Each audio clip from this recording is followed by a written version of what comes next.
ആദ്യം advocate ജയസൂര്യനിലേക്ക്. Advocate Jayasuryan, താങ്കൾ ബിഷപ്പിന്റെ വാക്കുകൾ ശ്രദ്ധിച്ചിട്ടുണ്ടാകുമെന്ന് ഞാൻ പ്രതീക്ഷിക്കുന്നു. അതിൽ അദ്ദേഹം തീർത്തു പറയുന്നുണ്ട്, മുനമ്പത്തെ വിഷയങ്ങൾക്ക് പരിഹാരമാകുന്നില്ല വഖഫ് ബിൽ എന്നുള്ളത്.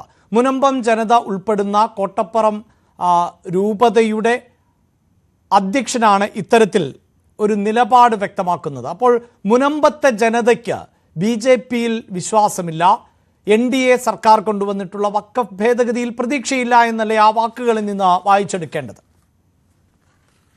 ആ വാക്കുകളെ എങ്ങനെ വേണമെങ്കിലും ആർക്ക് വേണമെങ്കിലും ഇപ്പോൾ വ്യാഖ്യാനിക്കാം. എന്നാൽ ഈ വസ്തുതകളെ സംബന്ധിച്ചുള്ള സമ്പൂർണമായ വിവരങ്ങൾ നേരിട്ട് സംസാരിച്ച് ബോധ്യപ്പെടുത്തുക എന്ന ലക്ഷ്യത്തോടെ ഈ വിഷയം പാർലമെന്റിൽ അവതരിപ്പിച്ച കേന്ദ്രമന്ത്രി കിരൺ റിജിജു ഏതാനും മണിക്കൂറുകൾക്കകം ആ സ്ഥലത്ത് തന്നെ എത്തുന്നുണ്ട്.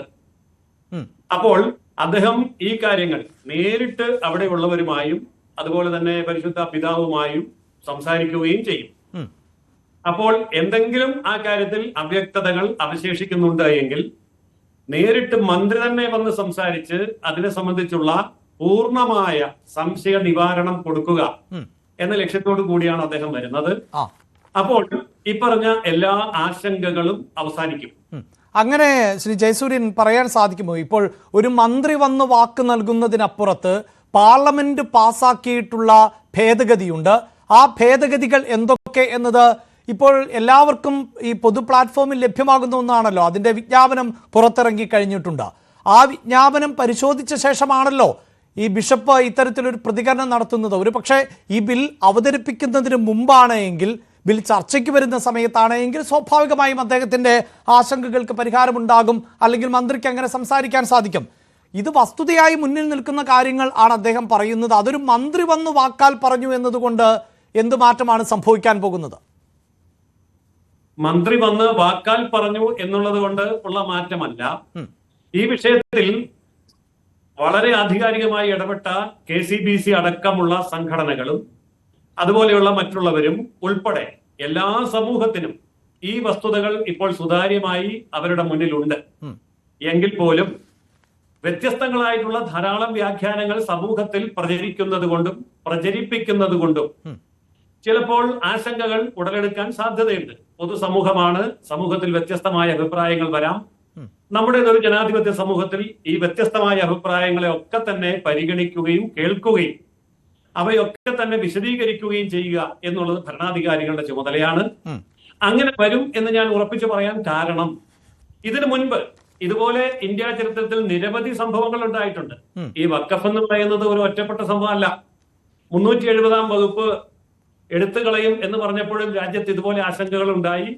മുത്തലാഖ് നിർത്തുമെന്ന് പറഞ്ഞപ്പോഴും ആശങ്കയുണ്ടായി. CAA നടപ്പാക്കുമെന്ന് പറഞ്ഞപ്പോഴും ആശങ്കയുണ്ടായി. അതുപോലെ GST നടപ്പാക്കിയപ്പോൾ ആശങ്കയുണ്ടായി. അയോധ്യയിലെ ക്ഷേത്രം പണിയും എന്ന് പറഞ്ഞപ്പോഴും ആശങ്കകളും സംശയങ്ങളും ഒക്കെ ഉണ്ടായി. പക്ഷെ അതൊക്കെ വളരെ വിജയകരമായി തരണം ചെയ്ത് അതിനെയൊക്കെ ആശങ്കകൾ പരിഹരിക്കാൻ കഴിഞ്ഞ ഒരു കേന്ദ്ര ഗവൺമെന്റാണ് ഇപ്പോൾ.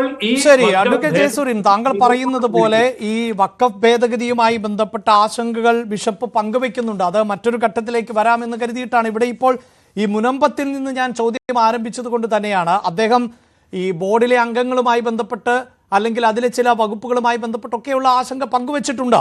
അതിനു മുമ്പ് താങ്കൾ ഈ പറയുന്നത് പോലെ ഈ ബിൽ പാസ്സാക്കപ്പെടുന്നതോടെ പ്രശ്നത്തിന് പരിഹാരമാകുന്നില്ല, കോടതി വിധി വരികയും റവന്യൂ അവകാശം പുനഃസ്ഥാപിക്കുകയും ചെയ്യുമ്പോൾ മാത്രമാണ് ഈ വിഷയത്തിന് പരിഹാരമാകൂ എന്നാണ് ബിഷപ്പ് പറയുന്നത്. അപ്പോൾ കോടതി വിധി അടക്കം പ്രസക്തമാകുന്ന ഒരു സാഹചര്യത്തെക്കുറിച്ചാണ് അദ്ദേഹം പറഞ്ഞു വെക്കുന്നത്.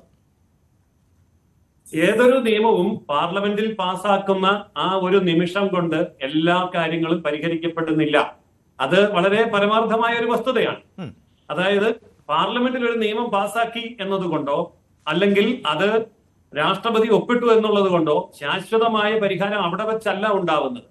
അപ്രകാരം നിലവിൽ വരുന്ന ഒരു നിയമത്തിന്റെ അടിസ്ഥാനത്തിൽ ബാക്കിയുള്ള നടപടിക്രമങ്ങൾ പൂർത്തിയാകുമ്പോഴാണ് അത് വരിക. ഇതൊരു കോമൺ സെൻസ് ഉള്ള എല്ലാവർക്കും മനസ്സിലാവുന്ന കാര്യമാണ്. അപ്പൊ അത്തരം കാര്യങ്ങൾ നടപ്പിലാക്കി വരുന്നതിന് ഈ പറഞ്ഞ ഒരൊറ്റ നിമിഷം കൊണ്ട് ചെയ്യാവുന്ന കാര്യമല്ല.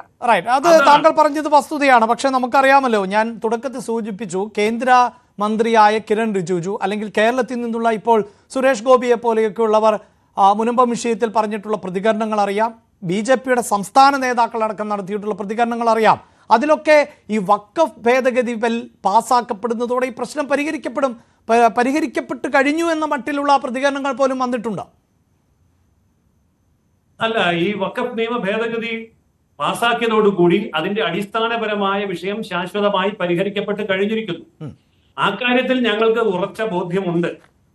അത് ഇംപ്ലിമെന്റ് ചെയ്യുന്ന കാര്യത്തിൽ എന്തെങ്കിലും കാര്യങ്ങൾ ഇനി അവശേഷിക്കുന്നു, സംശയങ്ങളുണ്ട് എങ്കിൽ ആ സംശയങ്ങൾ നേരിട്ട് സംസാരിച്ച് ബോധ്യപ്പെടുത്താനാണ് ഈ വിഷയം പാർലമെന്റിൽ അവതരിപ്പിച്ച് മന്ത്രി തന്നെ നേരിട്ട് വരുന്നത്.